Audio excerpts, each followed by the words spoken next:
Here's something nobody tells you about Ripple. Russia's own central bank has been studying it. Picture this, at high-level meetings with Christine Lagarde, the IMF, and the world's most powerful bankers. Not only is Brad Garlinghouse, CEO of Ripple, sitting there, but also Elvira Nabiullina, the head of Russia's central bank. And in official central bank documents, Ripple is described as a working architecture for cross-border payments. This isn't crypto for enthusiasts anymore. This is infrastructure for the future of the global financial system. Coincidence? Or is Russia quietly part of a much bigger game?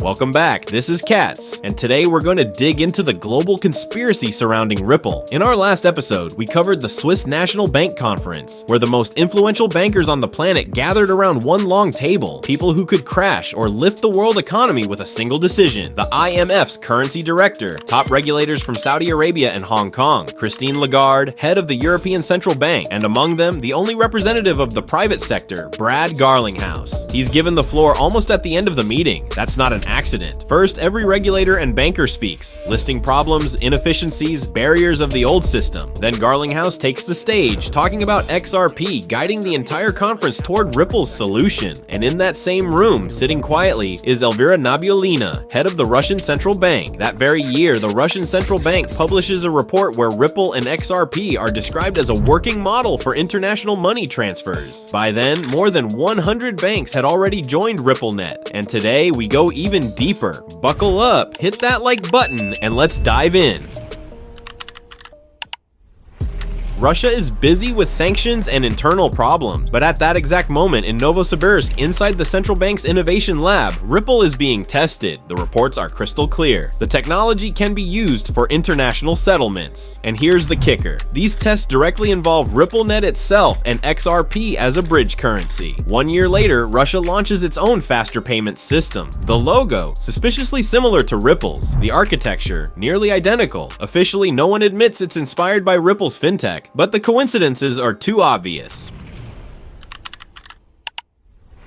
Russia's Central Bank Report 2024, Proof on Paper Summer 2024. The central bank releases an in-depth report on digital payments. And what do we see? A diagram that perfectly mirrors Ripple's system. Dollars, euros, yen, converted into XRP, moving across a DLT, distributed ledger, and on the other side transforming into pesos, baht, or any other currency. The report even states, as far back as 2013, Ripple developed this cross-border transfer mechanism, and by 2023, more than 100 banks had joined the system. MoneyGram is mentioned, along with major players like Goldman Sachs. This isn't rumor from Telegram chats. This is an official report from the central bank of one of the world's biggest economies, openly calling Ripple a real architecture for the future of payments. And we're just getting started.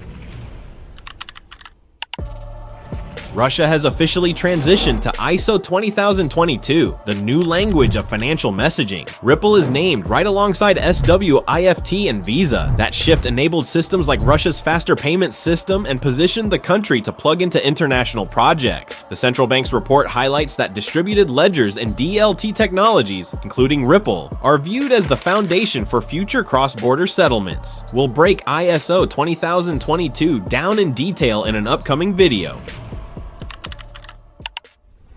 Here's the question. Why would Russia, a country that publicly distances itself from Western technology, be so deeply testing and analyzing Ripple? Why are there openly published central bank reports showing XRP and payment schemes? And why do Novosibirsk labs confirm its use for international settlements? The answer seems clear. Ripple isn't being treated as an American crypto project. It's being treated as supranational infrastructure, something bigger than the US, Russia, or China. And while the media distracts with Bitcoin headlines and sanction talk, behind closed doors, a system is being built, and Russia has already taken its seat at the table. If even Russia's central bank is openly describing Ripple as the backbone for international payments, what does that mean for the everyday investor? It means the future is already under construction. You can either sit on the sidelines or step into it. That's why we created Katz Wallet. It's not just a wallet, it's your control panel. Zero fees, smart money tools to track whale movements, access to airdrops, staking, and world-class security. While banks and governments roll XRP into the global financial system, you can be accumulating it with Katz Wallet. So here we are, Ripple in Russia's reports, Ripple at BIS meetings, Ripple in Russian lab tests, Ripple in the logic of its faster payment system. Russia isn't just a spectator, it's a participant, and when you put the pieces together, the future of cross-border payments already looks decided. XRP plays the starring role. Don't buy the headlines about crypto being outlawed. Reality is far more interesting. Russia and Ripple are already connected. Stick around, hit subscribe, and in the next episodes, we'll keep exposing what usually stays hidden behind the scenes.